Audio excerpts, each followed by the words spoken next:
According to a recent survey here in the United Kingdom, the country split roughly down the middle, half and half.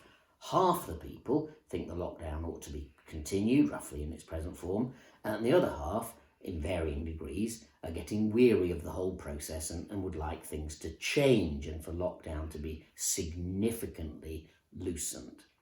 Yesterday, in the vlog, we talked about fear, and really I was trying to address the concerns of the first half of the population who think it's easing up too fast and would very much like to be secure in the lockdown as it's been in the past, and they ought not to be afraid.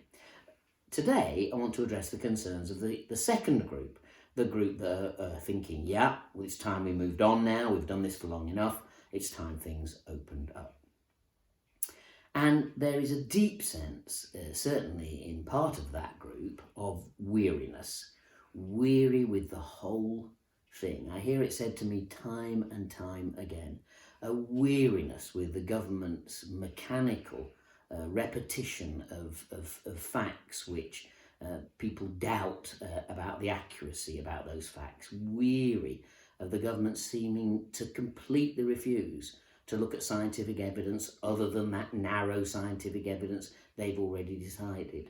The sheer groupthink in government that allows no rival explanation, no consideration of another country doing it in a different way or a different approach, even though many scientists and medics have got huge questions about the lockdown. So people have deep weariness in that, and they're weary at not seeing their children and grandchildren. They're weary with not being able to get out to the place of work and mix with their colleagues. They're weary of the contradictions of being able to meet with one person at 2 meters apart and not two people at 2 meters apart. Without anybody explaining the logic of that. How on earth is there a greater infection risk if 2 meters is enough to get rid of the infection risk? So people are deeply frustrated and weary at this end of the spectrum.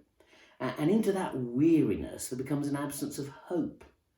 As Proverbs 13 verse 12 says, hope deferred makes the heart sick. The Bible really resonates with that deferral of hope. So many people in this group feel that very, very acutely.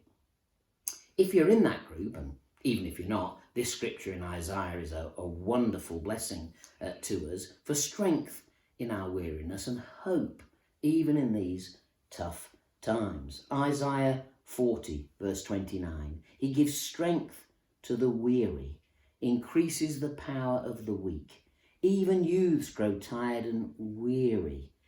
Young men stumble and fall, but those who hope in the Lord will renew their strength.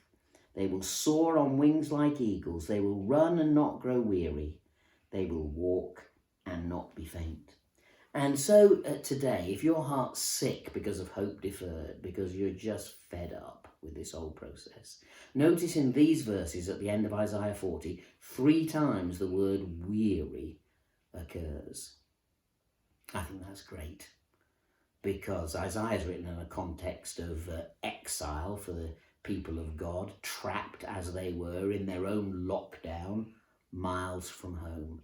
How horrible it must have been for them, how never-ending those 70 years of isolation from the place of worship they'd known and loved as children, from friendships and family, from everything they held dear back in their own country. And so today, if you're feeling really at this end of the spectrum, fed up and annoyed, this is the day to focus on the hope of the Lord and our strength being in him. It's not that we should just dismiss our weariness. It won't go away with a click of a finger. But we do need, in the middle of all of this, to focus clearly on the Lord, who is our God and King, our strength. Remembering that at many times in history, and even today in the persecuted church around the world, what we are going through is as nothing compared with what they are going through day by day.